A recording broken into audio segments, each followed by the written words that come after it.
After the 2004 movie, and now with the sad passing of Pope Francis, the word conclave will be popping up all over your TV screens and news outlets over the next few weeks until this most secretive, centuries old ritual convenes on the 5th of May. It's not a word we hear very often because, unlike politicians who have fixed terms of office, a pope is elected for life. I'm 67, and in my lifetime, there's been six conclaves, the first one being when I was a year old, which gives the whole stretch of my lifetime for that. And that actually includes one pope which died after a month, and another who resigned, the first one to do so in over 600 years, which we will look at later on. So, what is this mysterious event we will all be watching play out over the next couple of weeks?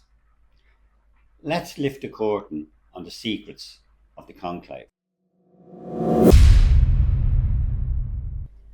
Conclave is formed from the Latin words for with key, referring to how cardinals are sequestered to elect a pope inside the Vatican today. Why sequestered? Because it took centuries for the Church to develop an electoral system free from manipulations and violence, which should resonate with contemporary politics. Once free from Byzantine and Holy Roman imperial controls, from the end of the 11th century, a medieval pope held powers far superior to the ones a pope holds today. Not only did he offer spiritual guidance, but the pope was heavily engaged in political affairs, including negotiations between states, and was head of the wealthiest institution in the world, collecting taxes and revenues from most of Europe. Electing this powerful figure was marred by violence and external interference. Originally, in early Christianity, the Pope had been nominated by the people of Rome, agreeing by consensus. In reality, that meant the election was in the hands of mobs, aristocrats, kings, emperors, or anyone with any form of control over Rome. Consensus was achieved by either negotiation or force. Quite often, powerful people could appoint whoever they chose. For example, the 686 election of Pope Conan is described as a chaotic affair that involved the military. The author states that there was much argument since the clergy favoured the archpriest Peter, while the army were for Theodore, the next in seniority. After long negotiations, the clergy opted for Conan, who had been third in rank under the late Pope. Mobs often sacked the goods of the dead Pope, sometimes including the clothes on his corpse and his liturgical garments, probably through greed or obtaining something that had been touched by holy men. But the mob also resented authorities who took the nomination process away from the people. The Council of Chalcedon, a gathering of bishops in 451, forbade clerics from seizing a dead bishop's belongings at risk of losing their rank. Another council a few years later decreed, "Let no one, through theft, force, or deceit, conceal, take away, or hide anything at the death of a bishop." To salvage the electoral system from internal and external chaos, Pope Nicholas II decreed in 1059 that popes should be selected by men of the cloth, namely cardinal bishops. Up to then, cardinals had been involved in liturgical functions in the great basilicas of Rome. They could be priests, deacons, or bishops. This did not work, and a century later, Pope Alexander III decreed that all the cardinals, with equal representation between priests, deacons, and bishops, would become the Pope's electors, and a nominee needed to secure 2/3 of the votes to win. Still, intrigues and squabbles continued to mar the process for years. So long as there was a vacant see at the Vatican, the cardinals were the Church's governors, so there was little incentive to expedite the process. When the cardinals failed to elect a pope more than 2 years after the death of Clement IV, the local magistrate locked the electors in the episcopal palace, removed the roof, subjecting the cardinals to the elements, and allowed the cardinals nothing but bread and water until they made their selection. The continued chaos, as well as cardinals' lengthy negotiations and ongoing external influences, pushed Pope Gregory X to act. In 1274 he instituted the decree Ubi Periculum. The first words of the text were Ubi Periculum maius intenditur, where greater danger lies. Receiving a papal nomination often brought danger to the person or to his property. Ubi Periculum established the basics of the conclave system still used today. Most importantly, that cardinals would be completely isolated and confined during the process. At the Second Council of Leon in 1274, Gregory promulgated a constitution that called for the cardinals to meet in closed conclave and impose strict regulations to guide the election. Pope Boniface VIII ordered this decree to be incorporated into canon law. During the conclave, cardinals stay in rooms within the Vatican, depicted here in 1878. Sequestered cardinals would not indulge in the filibustering of their predecessors, especially when they were away from the comfort of their own palaces, allowed only a single attendant, and sleeping in simple cells. If they took longer than 3 days to decide, they lost the privilege of several daily meals, down to a single one, the politics of the stomach. Under the new rules, the role of the cardinals was strictly limited to electing the next pope, but this did not prevent them from continuing their scheming. At the death of Gregory XI in 1378, the cardinals elected Pope Urban VI, but soon regretted it. A few months later, they deposed him and elected a new one, under the pretext that the first election took place under duress, the fear of the mobs, even though they knew full well that the looting was customary. The chronicler Dietrich of Niem, a witness to the events, made that clear.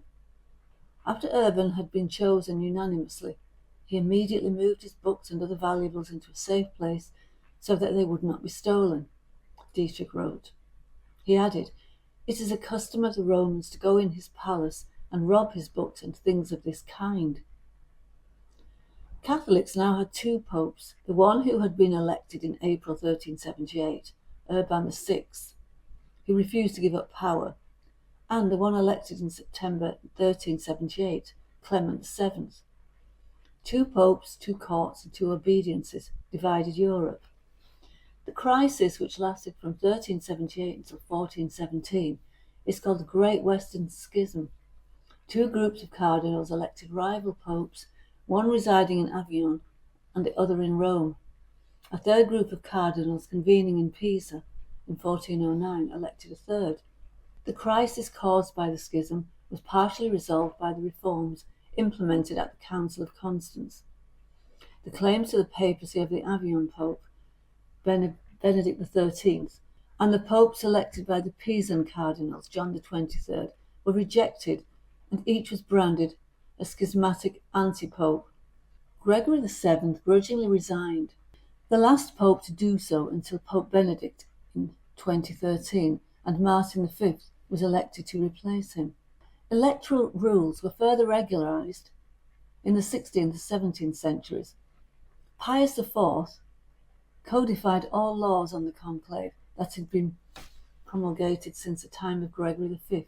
In 1591, Gregory XIV forbade, under penalty of excommunication, the placing of bets on the election of the Pope, on the duration of the Pope's reign, and on the selection of new cardinals. A ban that wasn't lifted until 1918. Gregory XV issued legislation specifying in detail the procedure of the conclave. By the 17th century, the Church had tacitly accepted a right of veto or exclusion in papal elections by the Catholic kings of Europe. Typically, a cardinal who was charged with a mission by his home government would inform the conclave of the inadmissibility of certain papal candidates. The royal right of exclusion prevented the election to the papal office of various cardinals in 1721, 1730, 1758, and 1830. The right was exercised for the last time in 1903, when Austria blocked the election of Cardinal Mariano Rampolla, who had played a significant role in the liberalization of the Church under Leo XIII. The conclave then chose Cardinal Giuseppe Sarto, who, as Pius X, abolished the right of exclusion and threatened to excommunicate any cardinal who accepted from his government the mission of proposing a veto of a papal candidate. Various popes in the 18th and 19th centuries issued decrees that provided flexibility over the sequestering of the cardinals, and that responded to the possibility of interference by secular powers. The entire procedure was codified in a constitution issued by Pius X on the 25th of December 1904. Pius XII's constitution of December 8, 1945 introduced modifications and increased the required majority to elect a pope to 2/3 plus 1. Paul VI directed that cardinals who are 80 years of age or older cannot vote. He also limited the number of voting cardinals to 120. John Paul II issued several more directives, notably declaring that after 30 ballots, the traditional requirement of a 2/3 majority may, at the discretion of the cardinals, be superseded by election by a simple majority. In 2007, Benedict XVI restored the traditional practice, declaring that the valid election of a new pope required a 2/3 majority. Under the termination of a pope's reign, whether by death or resignation, the Cardinal Camerlengo, the personal representative of the Sacred College of Cardinals in the administration of the Church, takes up residence in the Vatican Palace. If the Pope has died, the Cardinal Camerlengo verifies the death by an ancient and elaborate ritual. Traditionally, he would gently tap the Pope's head with a silver hammer while calling out his baptismal name 3 times. Upon receiving no response, he would pronounce the Pope's death. In the case of John Paul II, an electrocardiogram was used to confirm death. In addition, a ritual involving the silver hammer is no longer conducted to verify a pope's death. Although election to the papacy is for life, in rare cases a pope's reign terminates during his lifetime, as it did with the resignations of Gregory XII in 1415 and Benedict XVI in 2013. Sede vacante, Latin for empty seat, is a vacancy of the papacy caused by a pope's death or resignation. The period between the pope's vacancy from his office and the election by conclave of his successor is known as the interregnum. Once a papal vacancy has been confirmed, the Cardinal Camerlengo arranges for the breaking of the Pope's fisherman's ring and leaden papal seal, bulla, symbolizing the end of his authority. In the past, when the fisherman's ring was also used to seal papal documents, this ritual was necessary to prevent forgeries. Traditionally, these items were destroyed with a hammer. After the abdication of Benedict XVI, however, the Pope's ring was merely scratched with a deep cross to symbolize the end of his reign. Papal items buried with the Pope are a mitre, a pallium, rosary and crucifix, coins minted during his papacy, 1 coin for each year of his reign, deed, regitto, detailing his life and papacy, to be published or read out before his casket is closed, metal cylinder to preserve the deed. From the cessation of the Pope's reign to the beginning of the papal conclave in the Vatican Palace, the cardinals meet every morning to discuss current business. For a papal vacancy caused by death, the Pope's funeral is typically held 4 to 6 days after his death. Traditionally, the Pope's body is dressed in red regalia, buried in 3 nested coffins made of cypress, zinc, and elm, respectively. These preparations were simplified in the instructions of Pope Francis. For his funeral, he requested to be buried in a single wooden coffin lined in zinc. Most popes are buried in St. Peter's Basilica, but Francis asked to be buried in the Papal Basilica of Santa Maria Maggiore in Rome. After the Pope's funeral, the cardinals declare 9 days of mourning, una vendiales, in Rome. The mourning period begins immediately after the funeral rites. Thus, the day of the funeral counts as the first day of novendiales.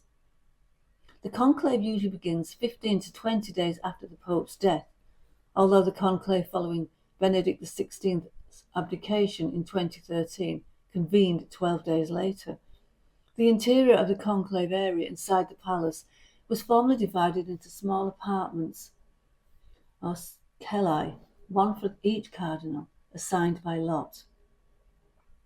The cardinals now reside in the Domus Sanctae Marthae, also called Casa Santa Marta, St. Martha's House, a hotel-like building constructed for visiting clergy during the reign of John Paul II.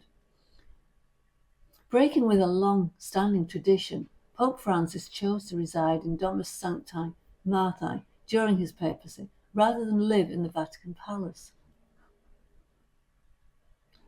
Extra omnes, Latin for outside all, is a command given by the Master of Pontifical liturgical celebrations before the cardinals are sealed inside the Sistine Chapel to vote. Strict security measures are taken in order to ensure the secrecy of the procedure. The Cardinal Camerlengo seals off the Pope's apartment. The area of the papal conclave is also completely sealed off for the duration of the gathering. Only the cardinals and their secretaries, the masters of ceremonies, certain other ecclesiastics with specific duties related to the election, doctors and the service staff may enter. Additionally, the cardinals are denied access to all news media and are strictly forbidden to use telephones of any type or personal computers. All cardinals are required to swear an oath of secrecy when they enter the Sistine Chapel, a part of the Vatican Palace, where the voting takes place. Only the cardinal electors remain inside the chapel after the Master of Pontifical liturgical celebrations orders everyone else, including himself, to leave the chapel. The cardinals vote by secret ballot until a candidate has been selected. One ballot is held on the first day of the papal conclave, and 4 on each subsequent day, 2 in the morning and 2 in the afternoon. During each ballot, the cardinal electors write the name of the person they have selected on their individual ballot papers. These are collected and tallied in an elaborate process involving 3 scrutineers. Each scrutineer reads each vote before passing it to the next scrutineer. The first 2 scrutineers read each name in silence, and the third scrutineer reads the name out loud and then writes it. The ballot papers are then threaded with a needle, and in this manner all of them are kept together for security. The rest of the electors also write each name as it is announced, and then the votes are counted. Immediately after the count, the ballot papers and all related notes are burned in a stove in the chapel. The colour of the smoke passing from a pipe through the roof enables the crowd assembled in St. Peter's Square to know how the voting has gone. When no candidate received the required majority, the smoke is black. But if a new pope has been elected, the smoke is white. Wet and dry straw were originally mixed with the ballots to produce a black or white smoke, but today chemicals are used to ensure the right colour. Still, even with the additives and depending on weather conditions, the smoke's colour can be difficult to discern. One of the most notorious examples of this difficulty, occurring after the election of John Paul II in 1978, inspired a further reform in the process.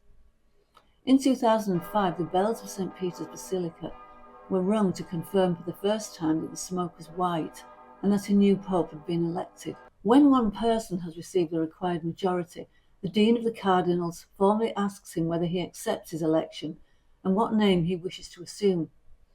Upon his acceptance, the news is announced to the assembled populace. The senior cardinal deacon appears on the central balcony in the facade of St. Peter's and declares, Habemus Papam, we have a pope.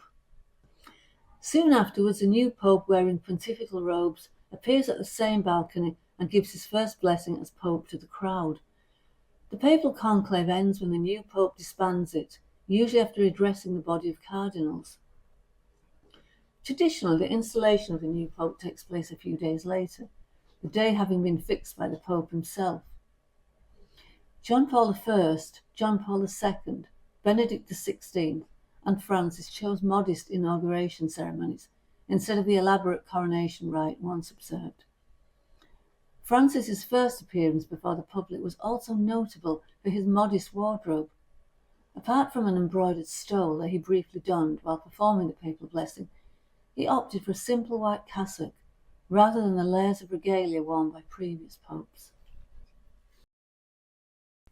If you like this content, please hit the like button, please subscribe and hit the notification bell to be kept informed of when we drop new videos. We are tantalisingly close to 1,000 subscribers, which will see us monetised. It costs our viewers nothing and will help us a lot in developing the channel.